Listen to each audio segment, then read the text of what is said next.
Welcome to Festival Forum at the 2015 Newport Beach Film Festival. I am Blake V, and we are here at the Hospitality Suite, joined by cast and director of Divine Access. Welcome.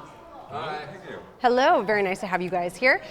We are, of course, joined by Barrick Hardley, Steve Prince, Billy Burke, and Patrick Warburton, and we really appreciate you guys stopping by. We're excited for the film. Yes. Perfect, knocked them all out, right? Okay, so Divine Access. We have a film here, something of a prophet turned celebrity. Sounds pretty hilarious, but I believe there's more. There's more to the story. You want to tell us a little bit about the premise of this film? Yeah, I'm going to let Patrick Warburton all take right, that. Hand it on over. I was only there for about 2 weeks, and in that period of time, I ruptured a disc in my back. Oh no! And but still got through shooting. Very brave, very brave. But sounds like a lot of whining. oh, thank you. Okay, I'm going to hand this to Jim Morrison for a second. The guy who really should be speaking is the guy who handed it over in the first place. He's the guy that wrote the script. It's his voice. We were merely props. So go. back again. What was the question? No, it's Divine. It's a personal story. I wrote it with a couple of great friends, John O'Connell, Michael Zacks. Michael, who is also in the film. And it's it's about a reluctant prophet. There's a lot more to it than that. We've gotten some amazing responses, sort of where people are sort of getting the nuance of it. It's a comedy. Barrick's hilarious in it, as are Patrick and Billy. But it's it's sort of maybe a best way to put it, maybe a quest, a guy's personal quest for his own sort of place in the world. Nice broad, but it's sort of it's more than a prophet. It's I don't know. It's hard to explain. Yeah, can you tell us a little bit about your personal inspiration for writing the story and what made you want to decide on this topic? Yeah, it was born of my relationship with my mother, and when it was just her and me at the end after my father and she broke up, and so it's sort of about her quest for her own place, her own spirituality, and myself as a 13-year-old kid being sort of pulled around to all that. I took acid when I was 13, and then went to Buddhist chants, and then it turned into past life regression and all this sort of what a lot of people consider airy-fairy type stuff, but it really changed her life in a positive way, and so that was sort of where it was born, and then we turned it into a script where I created a conflict between Billy, who is sort of based in me to a certain extent. Playing the Steve character. Yeah, I'll let him talk about that. He did a couple of Steve-isms. Please tell us about your character. Yeah, Steve came to me with the script a few years ago, and I immediately just, speaking of the voice, and it was the voice that I really responded to in the first place, and it sort of reflected a lot of my viewpoints on the world and spirituality and things like that. So I was immediately in, and he and I were already good buds, so we just kind of went down the road on it, and I got to basically, there were times in the movie where I found myself playing Steve. Yeah? Yeah, because, why wouldn't I? Because it's interesting. Because what's more interesting than that? There you go. And you had him on set, so it was, And he said, you're doing it wrong. Yeah. There you go. You got quick feedback. That's always good. Yeah, that's right. Perfect. Now, the film is set in the South. Is that correct? Kind of a... Not necessarily. I mean, Okay. we shot it in Austin. Steve's from Austin. I happened to be in Austin on another project at the time, so it was just kind of everything kind of fell together at the right time, and it was kind of the perfect setting for that. But Austin doesn't really. It could be anywhere USA. It doesn't. Austin's not really a character in the film, but we just got lucky with that location. That's great. And how about the process of filming? Was there anything particular in terms of the actual time frame or specific scenes, for the actual shoot schedule? We were talking about this the other day. Yeah. It's a tight schedule, when you're shooting a low-budget film, but we spent a lot of time waiting for boats and waves and bad backs, which was a real shame, man. Your day was a little bit more contained, and there was a bass fishing tournament on our location the next day, and I'm like, cool, we got a day. It's not a big deal. And then all of a sudden, these boats started coming by, and I thought it was tomorrow. And they were practicing starting. They were. They just so we thought we had a day, and they just ripping ass by with these boats one after another. Oh, no. And they, all you can do is sit down and wait for it to pass. And, Right. And all the actors were great, and they just sort of hung. They just sort of hung in there. But yeah, and no more challenges than anybody else has on a low budget film. But the key, even though they're right here, the key is hiring actors that are good to go and ready to go. And the other thing that was great about this, which anyone who sees this film that also read the script, was just the incredible improvisation and paraphrasing and the way that these actors embodied the character and created their own voice that was far beyond what I had envisioned. By staying true to the story and staying true to the character, they created a character that was far more clever. Just really, really wonderful work, which allowed for us to, when we weren't waiting on boats and things like that, to really play and have some fun and have a lot of choices in editing from some really wonderful stuff. Barrett did some amazing, amazing stuff, as did everybody. Tell them about how amazing you are, Barrett. I gotta say, this was a terrifying thing for me because I showed up and the movie was already being filmed, and so everybody kind of knew each other, and I get dropped with like Billy and Patrick and Gary Cole. Oh my God, Gary Cole! Like the three of these guys, and then me. I was way out of my element, just like hoping not to screw this whole process up, because like the cast is so amazing. It's an incredible cast. Yeah, and there was a lot of fun freedom to add on to the brilliant words that you wrote. Yeah. This thing's hot. This thing's terrifying to hold. I think you should have it. He's right about the brilliant writing. Yeah, I would say absolutely. that right now. But I mean, the thing about also, this thing could have skewed dramatic, and Billy and I talked about that from day one. And then when Patrick became a possibility beyond my wildest dreams to come in and play, I think what you said, he's funny with his back turned, and so Quite a compliment, I know. So yeah, I mean, but it's the writing is subtle, I hope, but that you need someone to embody the character and bring out, the what's on the page, but also take it far beyond. And Absolutely. And I'll let Patrick tell you about how great he was on the film. Yeah, please do. I just really enjoyed this experience with all these fine actors. Barack, I love that you're in character right now. I think that's great. It was a lot of fun, but a little bit of drama. I did do something to my back, lifting something, and which it literally crumpled and crippled me. And I was on the floor just saying, and this has never happened to me before, you guys might have to recast, but I was good in a day because got a doctor who just slapped some steroid prednisone patches on my back. There you go. Got That's me all you going. needed. And it's been fun. Oh, there you go. Perfect. But I was good. No surgery, nothing. Just a little bit of Good. physical rehab and playing golf again. There you go. Good. But it was a really fun experience. I love this script. It was very clever and creative. It was a great cast, and it was one of those. Oftentimes, you look at something and you can talk yourself into anything, and sometimes you don't know until after the experience. And I just realized what good fortune it was that this one came along because Yeah. I had a great time, and bad back and all, it all worked out. It was worth it? It Yeah. was worth the injury? But I loved working with the cast. I had a lot of That's fun working great. with Billy and Barack too. Yeah. This guy's insane. I love him. And Gary Cole, yeah, that was fun. And Sounds like a great cast. Yeah, and speaking of these actors bringing your words to what do you want me to do? life. Jump up and down, Steve? Jeez. Everybody was. I can see I was great working with the cast. They got some inspiring. The cast No, only. craft services was amazing.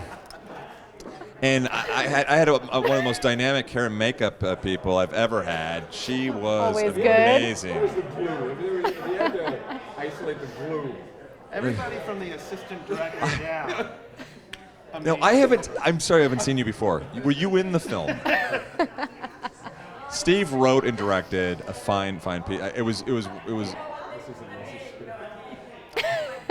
Steve is amazing. It's gonna get morose pretty soon. Steve has that when he's at the helm. You don't question. Go in there. You don't question anything other than the direction of the writing, and you just decide to find your mark, make your mark wherever that may be, and say whatever you want. That's what we did. No. we took that script, that brilliant script, and we threw it out the window, and we wrote our own, like he said, our own dialogue. No, to be perfectly honest, I don't remember really improvising almost anything. I thought I pretty much stuck with the script. For the most part, I did at least. You did, but you added some great stuff. Okay. Yeah, really, really good stuff. All right, good. And speaking of all these great actors, bringing your words to life, tell us a little bit about the casting project and how you got everybody involved that you did.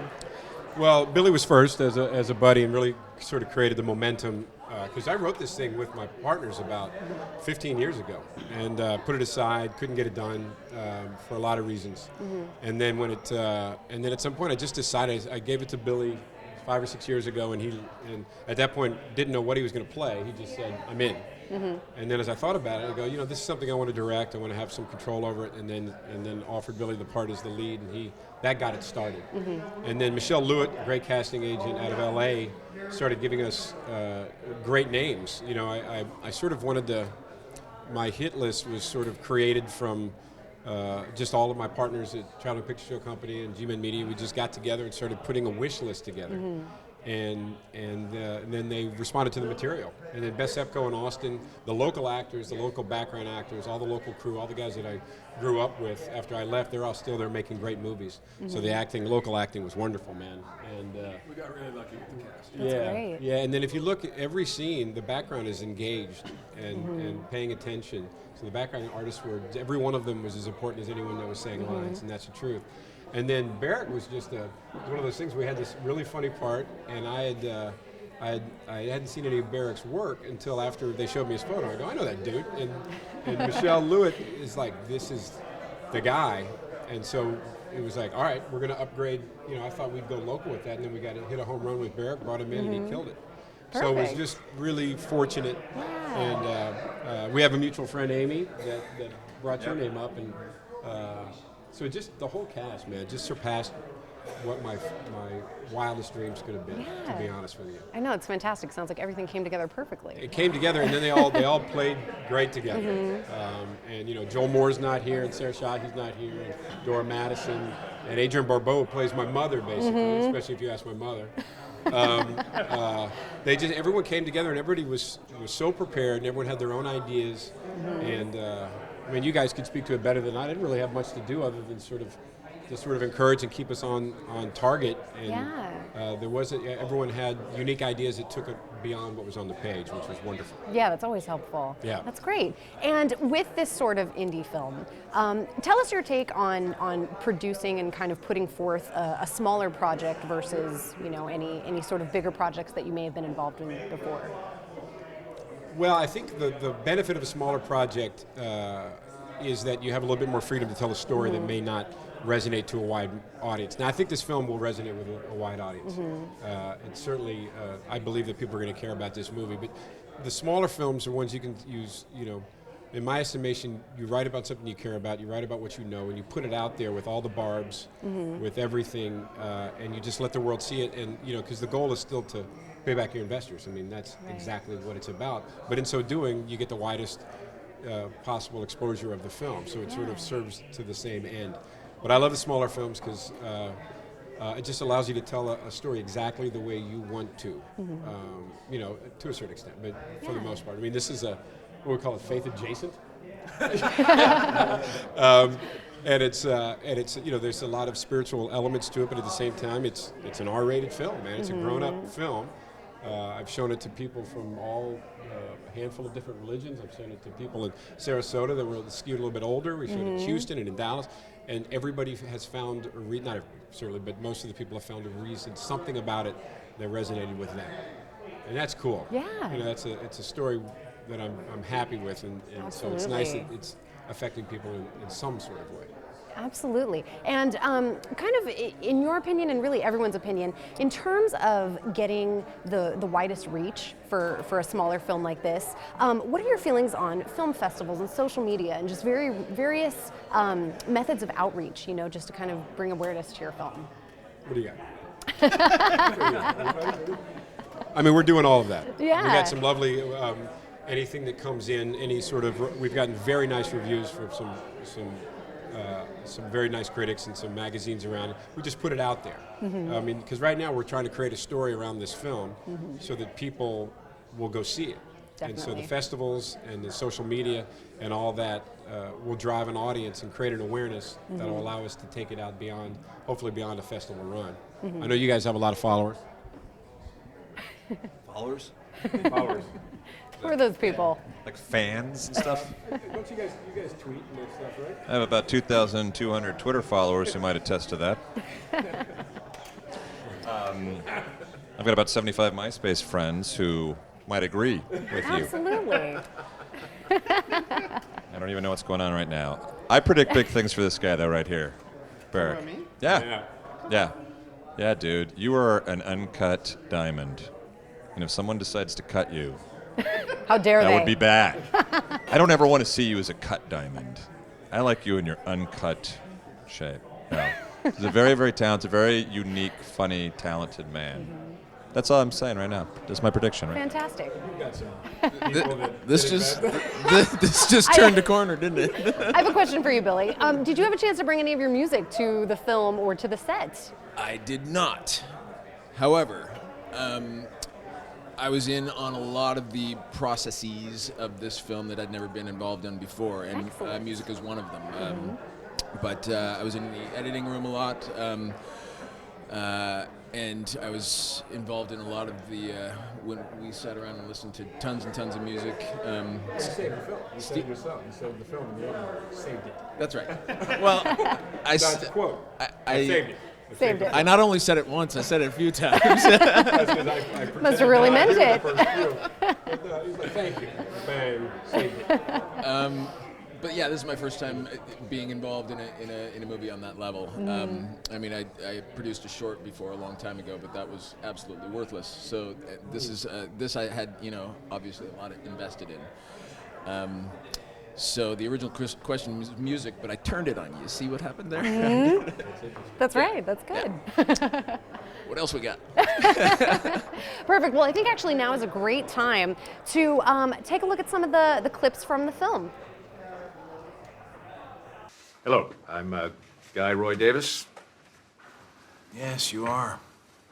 Saw your show last night. That was God's TV show, sir. Okay. No, not yet. Get a room, you two. Because of the hug.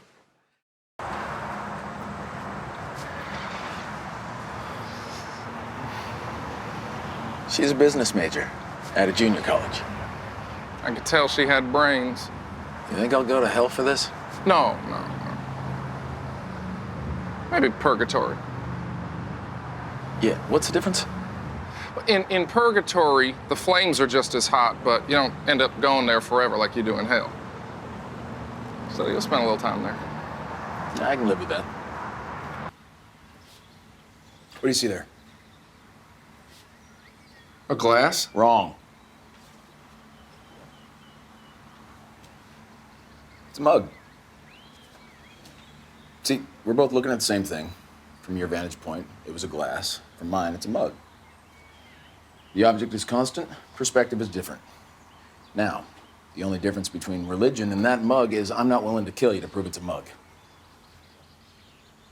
Jack, that's actually quite good. You gonna use that tonight? I don't do props.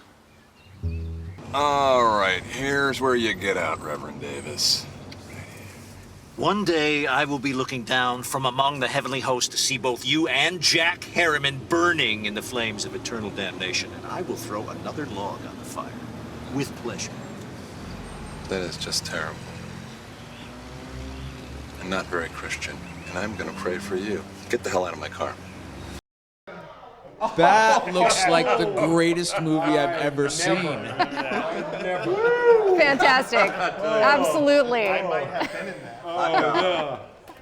Well, big thanks to the cast and the director of the movie Divine Access. Here is a little bit of what you've missed at the Newport Beach Film Festival today. Hey guys, I'm Abby Fernandez. We're here with Newport Beach TV, and today's the second day of the 2015 Newport Beach Film Festival. It's going to be a fun night. My name is Angela Kinsey. I'm in a movie called All Stars, and it's a movie about little girls softball, where the little girls are amazing and the parents are horrible. That sounds like a great plot. Yes. So Kinsey, are you related? I am not related, but we got so excited because our last names are the exact same. They're spelled the same. We think maybe, we were trying to figure it out. I was like, wait, do you have any family in North Carolina? So far, we haven't found a connection, but we were super excited. But everyone thinks we're related. I just kind of love it because I don't have any family out in LA, so I've adopted Lance. You have to. You Yeah. have to. So tell me more about the movie. How was it like working with all the castmates? The cast was great. The script was written very funny, and then we were allowed to improvise quite a bit. I don't know how they edited this movie. The little girls are not actors. They're real little girls. Lance wouldn't call action because he didn't want to, get them in their heads. And so there were so many times where we were like, are we on camera? Are we rolling? What's happening? But we had a lot of fun, and it's a very sweet movie. So tell me, what do you think about the Newport Beach Film Festival so far? I'm so excited by it. You guys, I was filming this morning, and I kind of did my makeup in the car. I wasn't driving. Barely pulled it together. But it's been lovely. I love Newport Beach. I love it, like the South Bay. The people are wonderful, and I'm so happy to support the community. Awesome. Well, congratulations once again. Thank you. Thanks. Have a fantastic rest of your night. Thank Take care. you.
Thank you for watching Festival Forum. I've been your host, Blake V. Definitely stay tuned for the upcoming days of the festival, where we'll be bringing you highlights of marquee films and all of the behind-the-scenes access. We want to thank our sponsor, Visit Newport Beach, and this has been Festival Forum.